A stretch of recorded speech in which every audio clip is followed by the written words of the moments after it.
Hello, YouTubers, friends, compatriots, bootlickers, best listeners, cousins, vassals. I'm a useful idiot, and today I want to talk about Senate Resolution 65. Of course, this is sponsored by my buddy here, Lindsey Graham, and who else? The triumvirate of Lindsey Graham, John McCain, and Joe Lieberman. Pretty much been on every single piece of legislation that has to do with warmongering, the police state, the surveillance state, and the crushing of civil liberties. So this new legislation by Lindsey Graham is certainly no exception. And got a unanimous vote in the Senate. So that means, once again, we have the Democrats and the Republicans, the so-called two parties, walking hand in hand, arm in arm, on all the big issues, which include the police and surveillance state and unending perpetual war. And they divide us with all these little social engineering distractions, but this is the stuff that's really important to them, and boy, you can really tell because they're all on board. And there's 8 points to this Resolution 65, and I'll attach the actual language of the resolution below in a link, but I've kind of paraphrased each of them for easier understanding. And it should be obvious right away what this is all about. So, point number 1, the United States has a special bond with Israel. Point 2, the United States has special military ties to Israel. Number 3, the United States condemns Iran's threats against Israel. Number 4, the United States says that the Iranian nuclear program represents a tremendous threat to Israel. Number 5, the United States will prevent Iran from getting nukes with action at the request of Israel. Number 6, the United States and other Western powers are requested to step up fuller and more devastating sanctions at the request of Israel. And just in case it wasn't clear enough, number 7 basically gives total commitment of body and soul of the United States to Israel. So this says to me that our entire economy, our entire foreign policy, the entire country, the United States, has been captured by the requirements of the State of Israel. I don't know any other state in the world that America would basically pledge blind obedience to and unlimited support. And I still find this perplexing, although I don't find it as perplexing as I'm saying, because, of course, I have my knowledge and reasons of what's actually occurring here. So anyway, those are the first 7 points of this Senate Resolution 65. And number 8 is where it really gets interesting. And the original wording of it was a little too scary even for the United States Senate, so the wording was changed.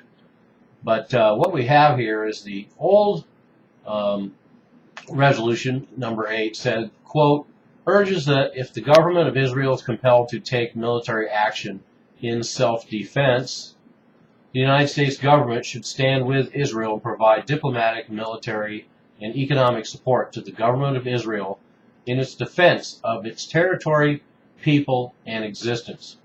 So, that was a little too open-ended. So the compromise was the new Section 8 of Resolution 65. And that says it urges that if the government of Israel is compelled to take military action in legitimate self-defense against Iran's nuclear weapons program, the United States government should stand with Israel and provide, in accordance with the United States law and constitutional responsibility of Congress, to authorize the use of military force, diplomatic, military, and economic support to the government of Israel in its defense of its territory, people, and existence. So the new resolution clarifies that it's not open-ended. And just in case that wasn't enough, they attached a Section 2, Rules of Construction, that says, quote, nothing in this resolution shall be construed as an authorization for the use of force or a declaration of war, unquote. But they can put that in there to basically calm the alarmists and give the impression that they are still in control of the situation. But the fact is, now the United States is giving Israel a blank check, because now Israel knows that they can go ahead and force the United States' hand by opening hostilities with Iran and justifying it by saying it's self-defense. And of course, we've seen their self-defense as they make aggressive strikes inside Syria while Syria is down. So with Iran, essentially they would or could, and they're certainly encouraged now with the moral hazard that this document that the Senate unanimously voted for, it gives Israel the impetus to go ahead and attack Israel, knowing that the United States will back them up 100%. And that's moral hazard of the gravest degree. And I can't imagine that they will not take advantage of this, because the fact is the language set in place and is a total commitment to Israel, and no senator could possibly back out of this commitment, regardless of what they say about the United States government in accordance with the United States law and constitutional responsibility of Congress. So there's some other interesting things in here too, because obviously they brought in some public relations representatives to clear up that Section 8, because no politician would be concerned with that. Certainly not the ones who write up this sort of legislation. And like I say, that's our friends John McCain.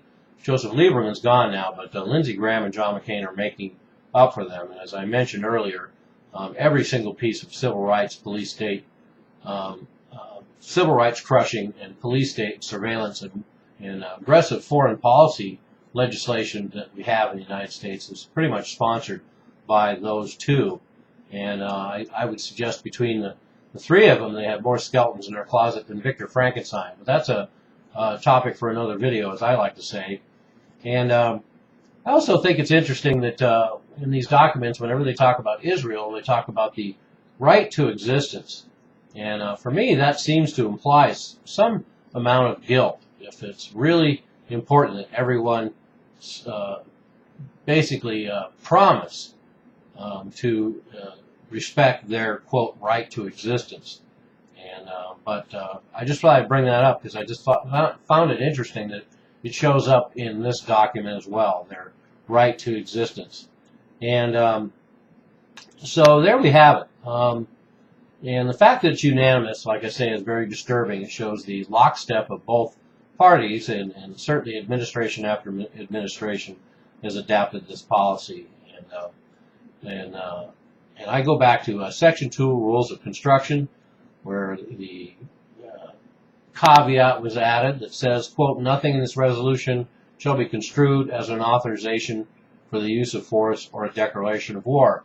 And I would amend that much the same way that they amended Part 8.8 in Senate Resolution 65. And my Section 2 says, rules of construction, everything in this resolution shall be construed as an authorization for the use of force or a declaration of war. I'm a useful idiot. Don't you be one too.